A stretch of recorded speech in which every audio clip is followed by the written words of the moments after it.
가끔 시 한 편이 정말 한 시대 전체를 보여줄 때가 있잖아요. 오늘 우리가 함께 살펴볼 이용학 시인의 전라도 가시네가 바로 그런 작품이에요. 정말 고향을 떠나야만 했던 한 세대의 모든 이야기가 이 시 한 편에 녹아 있다고 해도 과언이 아니죠. 자, 이 시는 진짜 흥미로운 질문으로 시작해요.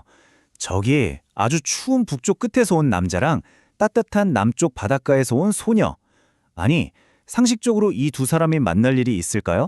도대체 뭐가 이 둘을 한자리에 있게 만든 걸까요? 그런데 이 둘이 만난 곳이요, 자기네 고향이 아니에요. 모든 게 낯설고 심지어 좀 위험하기까지 한 그런 망명의 땅에서 만난 거죠. 바로 여기서 이 두 사람의 좀 슬픈 이야기가 시작됩니다. 자, 그럼 이 만남이 왜 이렇게 가슴 아픈 건지 제대로 이해하려면요, 우리 잠깐 시간을 거슬러 올라가 봐야 해요. 시인 이용학이 살았던, 그리고 그의 동포들이 겪어야 했던 1940년대, 바로 그 거대한 역사의 소용돌이 속으로 한번 들어가 보죠. 이용학 씨를 이해하는데 정말 핵심적인 단어가 하나 있어요. 바로 유랑민이라는 단어인데요. 말 그대로 나라를 잃고 고향을 떠나서 낯선 땅을 떠돌아다녀야 했던 사람들, 길 잃은 사람들이죠. 이 시에 나오는 인물들이 바로 이 유랑민입니다.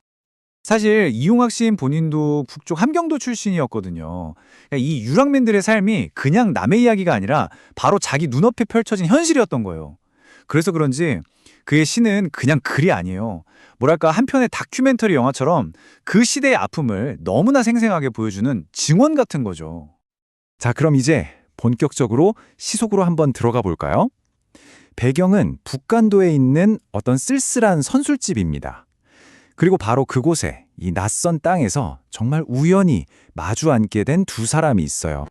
이 두 사람의 배경을 한번 보세요. 정말 극과 극이죠? 한 명은 저기 춥고 험한 북쪽 끝 함경도에서 왔고, 다른 한 명은 따뜻한 남쪽 바닷가 전라도에서 왔어요. 이렇게나 멀리 떨어진 전혀 다른 세상에서 온 두 사람이 결국 이 망명지에 똑같은 처지가 되었다는 게 참 아이러니하지 않나요? 그리고 이들이 만난 장소, 술막이라고 하는데요. 여기가 그냥 술 마시는 평범한 곳이 아니었어요. 언제 무슨 일이 터질지 모르는 망명 생활의 그 불안감 있잖아요.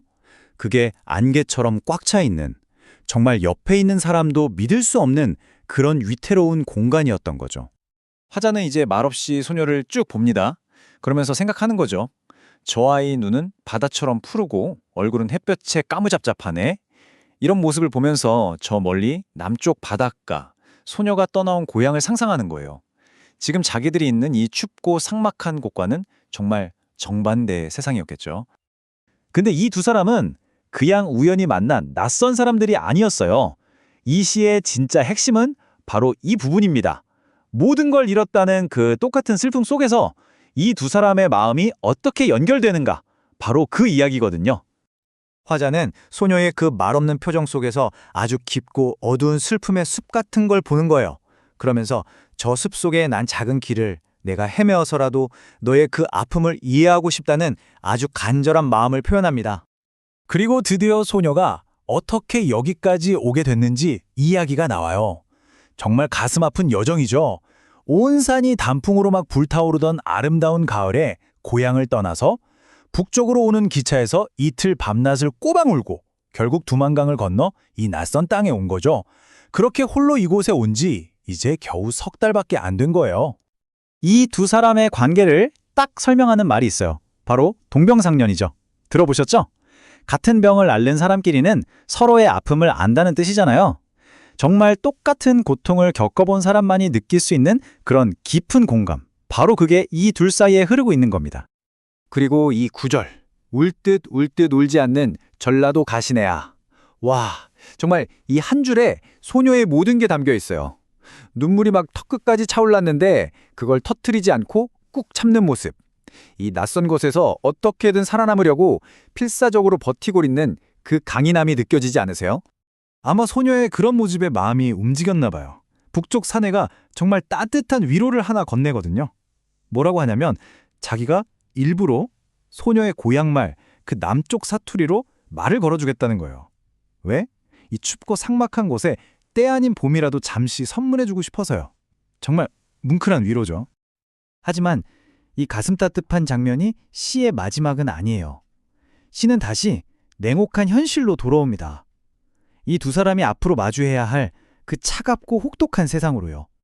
이 선술집에서의 만남, 이 온기는 정말 잠깐이에요. 곧 새벽이 밝아올 거고, 그럼 이 두 사람은 다시 각자의 험난한 길을 떠나야 하거든요. 시의 마지막 부분은 바로 그 길 앞에서 보여주는 절대 꺾이지 않는 의지에 대한 이야기입니다. 이 구절을 보세요. 절망 같은 건 찾아볼 수가 없죠. 오히려 좋아. 이제 길이 보이니까 저 눈보라가 몰아치는 벌판으로 내가 당당하게 우쭐우쭐 어깨를 펴고 걸어나가겠다는 결심이 느껴져요. 이게 절대 포기하는 게 아니에요. 노래도 없이, 자욱도 없이 사라지겠다는 건 그냥 조용히, 묵묵하게 앞으로 어떤 시련이 닥쳐도 다 견뎌내겠다는 그런 강철 같은 다짐인 거죠. 자, 그럼 이 시가 왜 지금까지도 우리 마음을 이렇게 울리는 걸까요? 제 생각에는 몇 가지 이유가 있는 것 같아요. 첫째는 고통 속에서도 서로를 보듬는 공감의 힘. 둘째는 어떤 비극 앞에서도 꺾이지 않는 강인한 인간의 의지. 그리고 마지막으로 역사 속에서 잊힐 뻔했던 사람들의 목소리를 이렇게 붙잡아준 예술의 역할. 이 시는 단순한 시가 아니라 하나의 위대한 증언인 셈이죠. 결국 이 시는 오늘을 사는 우리에게도 질문을 던지는 것 같아요. 어느 시대에나 그 시대만의 아픔이 있고 또 그걸 이겨내는 사람들의 이야기가 있잖아요. 그렇다면 지금 바로 이 시대를 살아가는 우리가 놓치지 말고 귀 기울여야 할 이야기, 기억해야 할 사람들은 과연 누구일까요? 한 번쯤 생각해 보게 되는 것 같습니다.